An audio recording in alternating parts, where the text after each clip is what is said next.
नमस्कार दोस्तों, हिंदी अमृत चैनल में आपका फिर से स्वागत है। हमारे इस चैनल पर आपको मिलती है ज्ञानवर्धक सामग्री, उच्च स्तरीय विशुद्ध हिंदी, प्रामाणिक सामग्री और अनुसंधान की हुई हिंदी साहित्य सामग्री। तो चलिए शुरू करते हैं। आज का टॉपिक काव्य गुण। काव्य गुण का अर्थ है काव्य के सौंदर्य में वृद्धि करने वाले तथा उसमें अनिवार्य रूप से नित्य रहने वाले धर्म को गुण कहते हैं।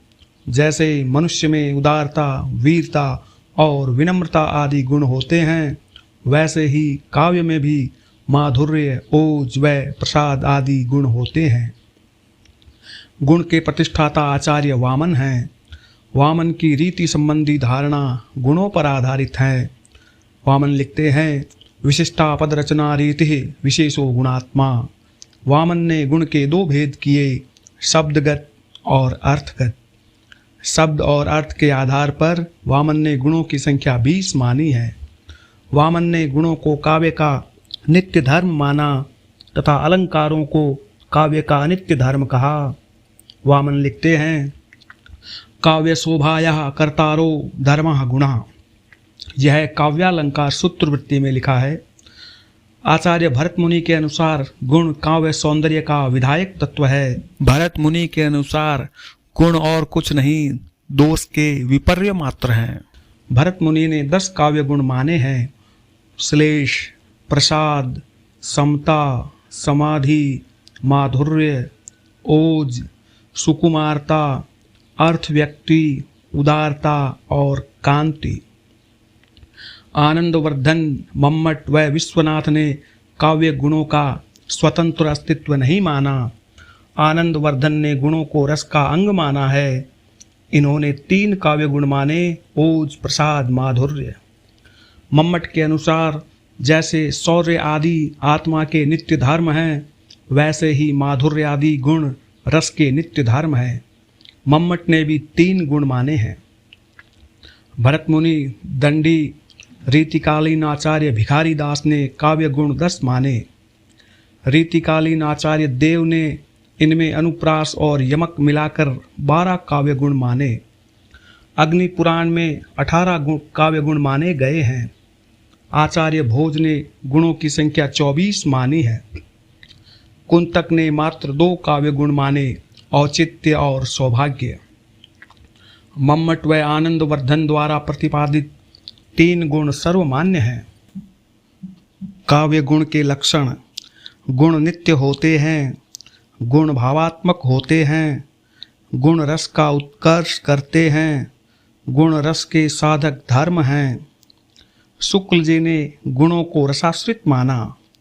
रसास्वादन के समय सहृदय के चित्त में 3 अवस्थाएं उत्पन्न होती हैं: द्रुति, व्याप्ति और दीप्ति। द्रुति का संबंध माधुर्य गुण से है, व्याप्ति का संबंध प्रसाद गुण से है, दीप्ति का संबंध ओज गुण से है। द्रुति यानी द्रवित करने की क्षमता या चित्त का पिघलना या द्रवणशीलता। व्याप्ति या व्यापकता का अर्थ है अर्थ का विस्तार होना, अर्थ का फैल जाना या सभी रसों में विद्यमानता। दीप्ति का अर्थ है जोश में आना, उत्तेजना, स्फूर्ति या दीपत्व का गुण। वामन ने द्रुति व दीप्ति शब्द दिए। मुख्यतः इन तीनों गुणों का संबंध चित्त की 3 वृत्तियों से है। संस्कृत आचार्यों ने काव्य गुणों के संबंध में 3 वृत्तियों व 3 रीतियों का विवेचन किया है। माधुर्य गुण की वृत्ति है उपनागरिका और रीति है वैदर्भी। प्रसाद गुण की वृत्ति कोमला और रीति है पांचाली। ओज गुण की वृत्ति परुषा और रीति है गौड़ी। वृत्तियों का विभाजन रचना के गुण के आधार पर है। रीतियों का वर्गीकरण देश या प्रांत के आधार पर है। वृत्तियां काव्य के मानसिक पक्ष की ओर संकेत करती हैं। रीतियां काव्य रचना के बाह्य पक्ष की ओर संकेत करती हैं। आचार्य मम्मट ने वृत्तियों और रीतियों को एक माना है। गुण की महत्ता के विषय में कहा जाता है कि अलंकार रहित काव्य रचना हो सकती है, परंतु गुण रहित काव्य रचना संभव ही नहीं है। गुण सहज ग्राह्य होते हैं, ये काव्य पंक्तियों के पढ़ने सुनने मात्र से उद्भूत हो उठते हैं, जबकि अलंकार ज्ञात करने के लिए अभ्यास आवश्यक है। अब देखिए, पहला गुण है माधुर्य गुण। माधुर्य का अर्थ है मिठास। विभिन्न आचार्यों के मतानुसार माधुर्य के अर्थ इस प्रकार हैं। वामन ने इसे उक्ति वैचित्र्य कहा, भरत मुनि ने इसे श्रुति मधुरता कहा, दंडी ने इसे रसमयता कहा और मम्मट ने माधुर्य का अर्थ आह्लादकता लगाया। अब देखिए माधुर्य गुण की परिभाषा। श्रुति मधुर शब्दों का ऐसा विन्यास जो सहृदयों को और आह्लादित कर दे, तो वहाँ माधुर्य गुण माना जाता है। जिस गुण के कारण किसी रचना को पढ़ सुनकर चित्त आनंद से द्रवीभूत हो जाए, पिघल सा जाए, तो वहाँ माधुर्य गुण माना जाता है।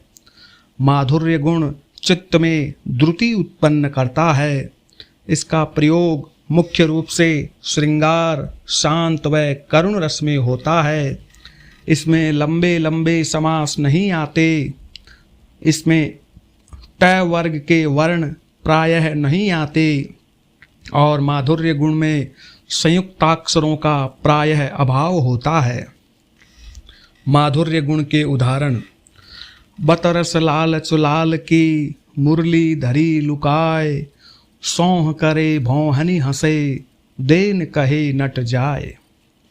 दूसरा उदाहरण: मंद मंद चढ़ी चल्यो चेत निशी चंद चारू, मंद मंद चांदनी पसारत लतन ते, मंद मंद जमुना तरंगिनी हिलोरे लेती, मंद मंद मोद मंजू मल्लिका सुमन ते।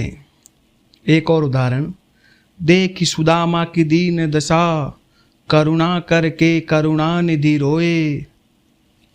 एक और उदाहरण: खग कुल कुल सा बोल रहा, किसलय का अंचल डोल रहा। अब देखिए ओज गुण। ओज का अर्थ है तेज, प्रताप या दीप्ति।